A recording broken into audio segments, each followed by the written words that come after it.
Hi, I'm Terry Robinson, Associate Editor at SC Magazine, coming to you today from NASDAQ, where we're talking about securing the Internet of Things. Today I have with me Anthony Grieco. He is the Principal Engineer and the Head of the Trust Strategies Office at Cisco. Hi, Anthony. Hi, Terry. How are you doing today? I'm doing great. So let's jump into it a minute and talk about trust.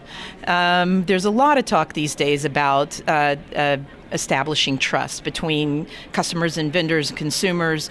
Virtually everybody. Can you address that? Yeah, when we think about trust, it is foundational to what we're talking about in the context of cybersecurity. So as we think about trust and security, they're two tightly interrelated things. Cisco has a very direct vision around where trust needs to go in the context of cybersecurity. We've really focused on this idea of, historically, people have had what we call implicit trust. They've had implicit trust because they haven't thought about trusting or needing to trust. We really are trying to get folks to begin to think about this idea of explicitly trusting. And that's the notion of using evidence and thinking about why you trust something, not just implicitly trusting it. At Cisco, we've put a lot of effort and energy into a program specifically focused on trust and the security of our products, our services, and our own enterprise. We're here to talk about that and many other things, but we're really out here to get the message out around that trust initiative. Our trust initiative is foundationally built on three separate principles, both being trustworthy, transparent, and accountable. Those three foundational principles are really underpinning what we're doing as security and trust.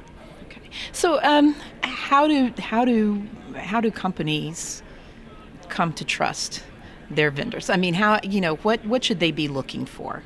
Yeah, when we look at that the question, it's a great question and one that not enough companies are asking. When we look at that, really, companies need to be demanding a number of different things from people they do business with, whether they be business to business or business to consumer. We at Cisco have instituted a broad range of programs around security and trust. We think companies need to be demanding that the vendors that they do business with have things like a secure development lifecycle. That is, they've baked security into everything that they're doing from a security perspective. From the time they think about the idea to the product that they're going to produce, through the development, through the production, manufacturing, and delivery. That fundamental question is a type of thing that companies need to be asking their vendors. What are they doing to secure trust? Okay, yeah, that's interesting because we've heard for a bit now that it needs to be baked in. Mm-hmm. And I guess, can you take us a little bit through that sort of the idea of life cycle and baking in security?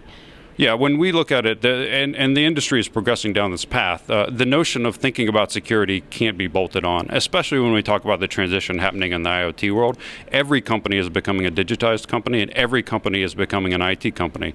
As a result, they've got to think about all of the aspects of IT security. For us, that begins at the time we think about designing a product. The fundamental requirements of the product must take into account security and trust. We also think quite a bit about the threat models and what are the threats that the product will face, both when it's fielded initially, but also when it's deployed and living in a network for many years. We also focus quite a bit on the processes, technologies, and policies around the development, ensuring that trust is built into it, and ensuring that the baseline of security is there. Finally, we spend quite a bit of time talking about how we attack our own products and do the proactive testing to ensure that our products are secure and trustworthy. And then finally, you have to finish that up with reactive transparency and accountability for when things don't go well. You've got to be there for your customers and ensuring that indeed that trust and security is continuous throughout the life cycle. We think those foundational steps are really important ones that companies, all companies, not just technology companies, need to be thinking about in the context of using and consuming IT security products. And where does privacy fit into the mix? Yeah, privacy is a critical component, and privacy plays an important role throughout that life cycle. Thinking about when you're building a product that is consuming or using or producing privacy-relevant data is really critical to understand and ensure that you're building systems that indeed hold that information private, do with it what you intend to have done, and protect it appropriately, but not necessarily do anything loose with the data. In the end, we talk about this idea of privacy being baked in by design in the context of products and services. It's really critical because data and privacy of that data, the impact of it is never more present than we've seen in the news over the past couple of months. Okay, no kidding. Well, thank you so much for joining us here today. I appreciate you taking the time to speak to us. And this is Terry Robinson with SC Magazine, signing off from NASDAQ this morning.